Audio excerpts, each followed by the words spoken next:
হামে মৃত্যুতে দায়ীদের বিরুদ্ধে কঠোর হুঁশিয়ারি স্বাস্থ্যমন্ত্রীর। এল নিনোর প্রভাবে দেরি হতে পারে বর্ষা, বাড়তে পারে ভ্যাপসা গরম। ঈদ ও গ্রীষ্মকালীন ছুটিতে শিক্ষা প্রতিষ্ঠানে টানা দীর্ঘ বন্ধ। তিস্তা প্রকল্পে বাংলাদেশ চীন ঘনিষ্ঠতায় ভারতের উদ্বেগ। দেভাটায় ব্রাকের উদ্যোগে বিনামূল্যে চক্ষু ক্যাম্প ও সহস্রাধিক মানুষের মাঝে চশমা বিতরণ। ঝিনাইদহ শহরে ভাড়া বাসা থেকে নারী হোটেল শ্রমিকের মৃতদেহ উদ্ধার।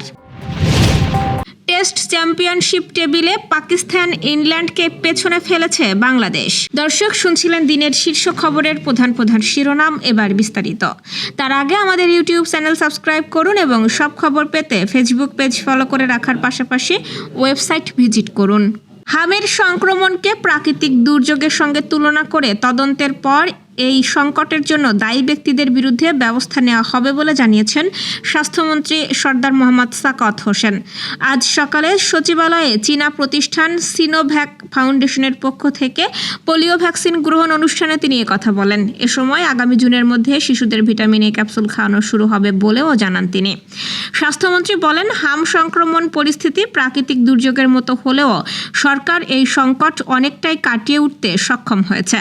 বেশিরভাগ জেলাতেই টিকাদান শেষ হয়েছে, বাকি শিশুদেরকেও টিকার আওতায় আনা হবে। এছাড়াও আগামী জুনের মধ্যে শিশুদের ভিটামিন এ ক্যাপসুল খাওয়ানো শুরু হবে। হামের এই ভয়াবহ দুর্যোগ কাটিয়ে ওঠার পর এমন সংকটময় পরিস্থিতির পেছনে কারা দায়ী তদন্ত করে তাদের বিরুদ্ধে ব্যবস্থা নেওয়ারও হুঁশিয়ারি দেন তিনি।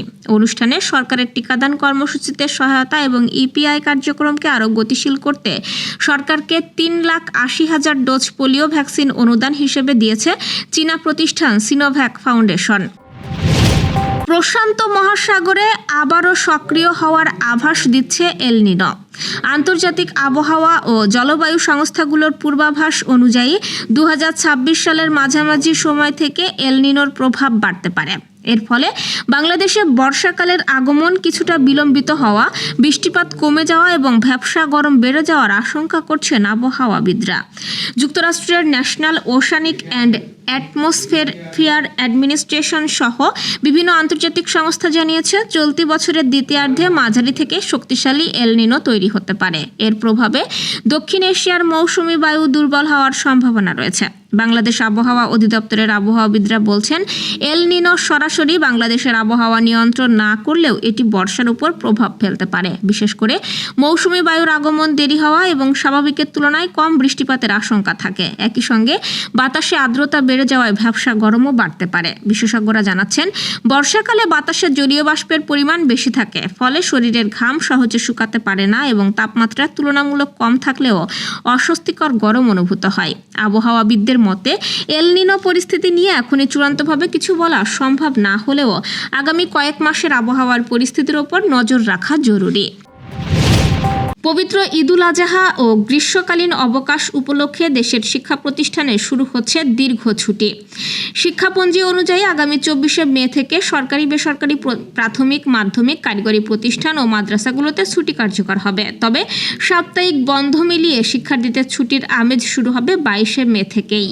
প্রাথমিক, মাধ্যমিক ও কারিগরি শিক্ষা প্রতিষ্ঠানগুলোতে ছুটি শেষে ক্লাস শুরু হবে 7 জুন। ফলে এসব প্রতিষ্ঠানের শিক্ষার্থীরা টানা প্রায় 16 দিনের বিরতি পাচ্ছে। অন্যদিকে আলিয়া ও কওমি সহ বিভিন্ন মাদ্রাসায় ছুটি আরও দীর্ঘ হচ্ছে। মাদ্রাসাগুলো খুলবে 14 জুন।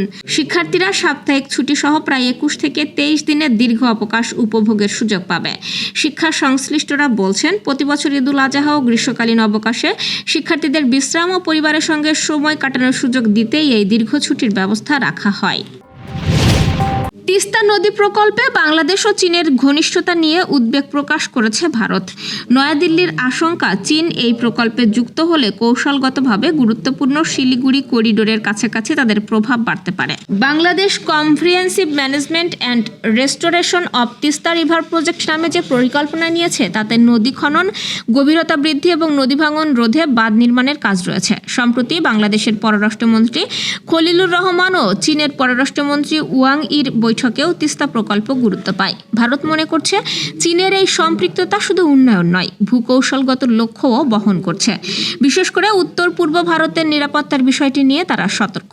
একই সঙ্গে ব্রহ্মপুত্র নদে চীনের বাঁধ নির্মাণ নিয়েও উদ্বেগ রয়েছে ভারতের। দেশটির আশঙ্কা, উজানে পানি প্রবাহ নিয়ন্ত্রণ করলে ভারত ও বাংলাদেশ দুই দেশই ক্ষতির মুখে পড়তে পারে।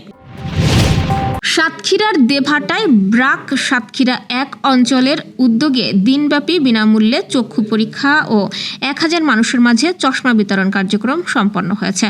আজ সকাল থেকে দেভাটা ব্রাক অফিসে এই চক্ষু ক্যাম্পের আয়োজন হয়। প্রধান অতিথি হিসেবে এর উদ্বোধন করেন ব্রাকের সাউথ ওয়েস্ট ডিভিশনের দায়িত্বপ্রাপ্ত senior program manager Hafizur Rahman এবং সভাপতিত্ব করেন ব্রাকের আঞ্চলিক ব্যবস্থাপক জামাল হোসেন। সামগ্রিক ব্যবস্থাপনা ও তত্ত্বাবধানে ছিলেন এলাকার ব্যবস্থাপক শফিকুর রহমান খান। গোপালগঞ্জ চক্ষু হাসপাতাল ও প্রশিক্ষণ ইনস্টিটিউটের একটি উচ্চ প্রশিক্ষিত ও বিশেষজ্ঞ মেডিকেল টিম এই ক্যাম্পে রোগীদের চিকিৎসা সেবা প্রদান করেন। খুশি খাতুন নামে এক নারীর মৃতদেহ উদ্ধার করেছে পুলিশ। আজ সকালে শহরের পাগলাকানাই এলাকার একটি ভাড়া বাসা থেকে মৃতদেহটি উদ্ধার করে মর্গে পাঠানো হয়েছে। নিহত খুশি সাতক্ষীরা জেলার আদালতপুর গ্রামের শহীদুল মোড়লের মেয়ে। সে পাশের হোটেলে নারী শ্রমিক হিসেবে কাজ করত। ঝিনাইদহ সদর থানার ওসি আসাদুজ্জামান ও স্থানীয়রা জানিয়েছে, খুশি খাতুন গত 1 সপ্তাহ আগে শহরের পাগলাকানাই এলাকায় সায়াদাতিয়া সড়কের পাশে একটি বেবি করিমের বাসা ভাড়া নিয়ে বসবাস শুরু করেন। গতরাতে হোটেলের কাজ শেষে তার স্বামী পরিচয়ে এক ব্যক্তির সাথে ওই বাড়িতে আসে। পরে সকালে ঘরের এক পাশে দরজা বন্ধ পেয়ে প্রতিবেশীরা তাকে ডাকাডাকি করতে থাকে। এক পর্যায়ে পিছনের দরজা খোলা দেখে তারা ঘরের ভেতরে প্রবেশ করে খুশির মৃতদেহ মেঝেতে পড়ে থাকতে দেখে। তার গলায় ফাঁস লাগানো আকৃতির দাগ রয়েছে ও পাশেই ওড়না পাওয়া গেছে। মিরপুরে সিরিজের প্রথম টেস্টে পুরো 5 দিনই দাপট ছিল বাংলাদেশের। শেষ পর্যন্ত ইতিহাস গড়ে পাকিস্তানকে 104 রানে হারিয়েছে নাজমুল হোসেন শান্তর দল। ঘরের মাঠে এই ছিল পাকিস্তানের বিপক্ষে বাংলাদেশের প্রথম টেস্ট জয়। এই জয়ে আইসিসি ওয়ার্ল্ড টেস্ট চ্যাম্পিয়নশিপের পয়েন্ট তালিকায় 6ষ্ঠ স্থানেও উঠে এসেছে লাল সবুজরা। 44.44% পয়েন্ট নিয়ে টাইগাররা পাকিস্তান ও ইংল্যান্ডকে পেছনে ফেলেছে। বিপরীতে 5ম স্থান থেকে 7-এ নেমে গেছে পাকিস্তান। চলতি চক্রে প্রথম 3 ম্যাচে 2 হার ও 1 জয়ে তাদের পয়েন্ট এখন 33.33%। পাকিস্তানের নিচে রয়েছে ইংল্যান্ড ও ওয়েস্ট ইন্ডিজ। 268 রানের লক্ষ্যে দেওয়ার পর নাহিদ রানার বোলিং তোপে টিকতে পারেনি সফরকারীরা। মাত্র 163 রানে গুটিয়ে যায় তারা। 5 উইকেট নেন নাহিদ রানা। ম্যাচ শেষে দলের পারফরমেন্সে সন্তুষ্ট প্রকাশ করেন ম্যাচ সেরা বাংলাদেশ অধিনায়ক নাজমুল হোসেন শান্ত। তিনি বলেন, ভীষণ আনন্দিত। গত কয়েক মাস ধরে কঠোর পরিশ্রম করেছি, যেভাবে খেলেছি তাতে আমি খুবই সন্তুষ্ট এবং খুশি। দারুণ এক অভিজ্ঞতা আর আমাদের পারফরমেন্সে আমি ভীষণ গর্বিত। ধীরে ধীরে আমরা টেস্ট ক্রিকেটেও আরও ভালো করছি। শুরু থেকে এটিই ছিল আমাদের লক্ষ্য। দর্শক, এই ছিল এখনকার আয়োজন। পরবর্তী খবর দেখুন বেলা 3টায়। এতক্ষণ সাথে থাকার জন্য ধন্যবাদ।